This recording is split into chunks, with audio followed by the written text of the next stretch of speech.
पश्चिम बंगाल की राजधानी कलकत्ता में लेडी डॉक्टर के साथ हुई हैवानियत को 9 दिन का वक्त बीत चुका है, लेकिन जांच की सुई जहां की तहां है। ना तो प्रदर्शन खत्म हो रहा है, ना तो राजनीति बंद हो रही है, ना तो सवाल खत्म हो रहे हैं, और ना ही आरोपों की फहरिस्त बंद हो रही है। डॉक्टर बिटिया के साथ हुई जघन्य वारदात में एक डायरी और उसके फटे पन्नों ने सीबीआई की जांच को और उलझा दिया है। दरअसल कलकत्ता पुलिस ने सीबीआई को एक डायरी सौंपी है। जानकारी के मुताबिक डायरी लेडी डॉक्टर की लाश के पास से मिली थी। पुलिस की तरफ से सीबीआई को सौंपी गई डायरी के कुछ पन्ने फटे हुए हैं। अब सवाल है कि लेडी डॉक्टर की लाश के पास से मिली डायरी में कौन से राज लिखे थे? डायरी के पन्नों के फटे होने के पीछे की वजह क्या है? क्या डायरी से खुलेगा डॉक्टर बिटिया के साथ हुए दरिंदगी का सच? मामला सामने आने के बाद से ही कलकत्ता पुलिस सवालों के घेरे में रही है। जिस तरह से पुलिस ने पहले मामले को सुसाइड बताया, फिर पुलिस की मौजूदगी में अस्पताल के अंदर रेनोवेशन के नाम पर दीवार तोड़ी गई। उसके बाद 14 अगस्त को हजारों की संख्या में भीड़ ने अस्पताल में तांडव किया और पुलिस सिर्फ देखती रह गई। इन तमाम चीजों ने पुलिस पर किसी को बचाने का आरोप लगाया। इतना ही नहीं, कलकत्ता पुलिस की कार्रवाई पर सवाल तब भी उठे जब वारदात के कई घंटे बाद भी अस्पताल के कई हिस्सों को सील नहीं किया गया।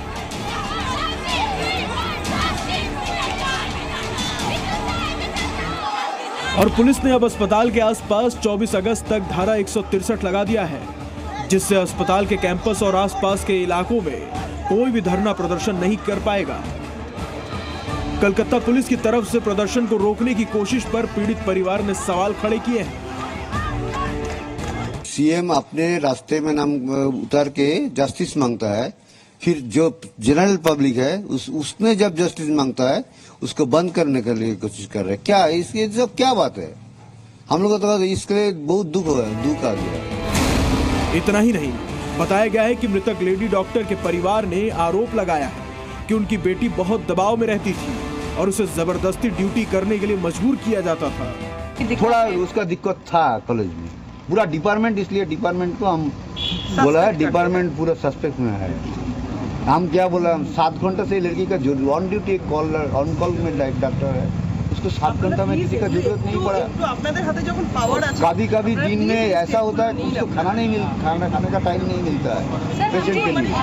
जो इंटर्न था 3 दिन 4 दिन टाना ड्यूटी मिल जाता है। एक डॉक्टर कैसे ट्रीटमेंट कर सकते? आरोप कई हैं, सवाल कई हैं, लेकिन 8 दिन बीत जाने के बाद भी जवाब किसी के पास नहीं। सीबीआई अपनी जांच में टूटी कड़ियों को जोड़ने की कोशिश में जुटी है और पूरे देश को उम्मीद है कि डॉक्टर बिटिया के गुनहगारों को जल्द सख्त सजा मिलेगी। ब्यूरो रिपोर्ट, जी मीडिया। डॉक्टर के रेप और मर्डर केस में पकड़े गए आरोपी संजय रॉय की साइकोलॉजी को समझने के लिए साइकोलॉजिकल एनालिसिस टेस्ट किया जा रहा है। दिल्ली से इसके लिए मनोचिकित्सकों का एक टीम सीबीआई के जो सीजीओ कॉम्प्लेक्स ये जो दफ्तर है यहाँ पहुँच चुके हैं और ऑलरेडी ये साइको एनालिसिस टेस्ट शुरू किया गया है। आपको बता दें, ये साइको एनालिसिस टेस्ट इस तरह का एक टेस्ट है जिससे आरोपी का जो आदत है, उनकी जो मनोदशा है, इसके बारे में जानकारी मिल सकते हैं और इसके साथ साथ उसकी जो बिहेवियर है उसका भी पूरी तरह से विस्तृत रूप से जानकारी मिल सकता है। ये पूछताछ जो करता है, ये मनोचिकित्सक लोग उनको पूछताछ करते हैं, लगातार घुमा फिरा के एक ही सवाल बार बार उनको किया जाता है। 3-4 घंटे समय लेके ये टेस्ट किया जाता है और जिस टेस्ट के दौरान ये आरोपी जो जवाब दे रहा है उसके पीछे उसका सोच, उसके जहन में क्या काम कर रहा है, ये इसके ऊपर जो जवाब आरोपी दे रहा है, ये सारी चीज़ को मिला के आरोपी का इस अपराध के पीछे, कोई भी अपराध के पीछे क्या साइकोलॉजी काम किया होगा, इसके पीछे असली मकसद क्या होगा, ये सारी चीज़ें जाना जा सकता है। इसीलिए ये साइको एनालिसिस टेस्ट करने के लिए सिद्धांत लिया है सीबीआई ने। कैमरा पर्सन राणा के साथ पियाली मित्रा, जी मीडिया, कोलकाता। और आरजीकर अस्पताल के पूर्व प्रिंसिपल से सीबीआई लगातार पूछताछ कर रही है। आज तीसरे दिन भी संजीव घोष से सीबीआई ने सवाल जवाब किए हैं। आइए आपको वारदात के 9 दिन बाद वो 9 बड़े सवाल बताते हैं जिनके जवाब प्रिंसिपल से जानने की कोशिश सीबीआई कर रही है। पहली बात तो यह कि 8 और 9 की रात को हुई इस घटना के बारे में आपको कब पता चला और कैसे पता चला? घटना की जानकारी देने वाले ने आपको क्या बताया था और उसके बाद आपने क्या क्या किया? सोचकर आप थोड़ा सा विस्तार से बताइए। यह कहा गया है आपके अस्पताल में एक ट्रेनी डॉक्टर के साथ इतना बड़ा हादसा हो जाता है। जानकारी मिलने के बाद आप कब अस्पताल पहुंचते हैं यह भी जरा बताइए। आपने हेड ऑफ मेडिकल कॉलेज होने के नाते उस वक्त मौजूद लोगों से क्या क्या जानकारियां ली थी वो भी आप सीबीआई को सब कुछ बताइए।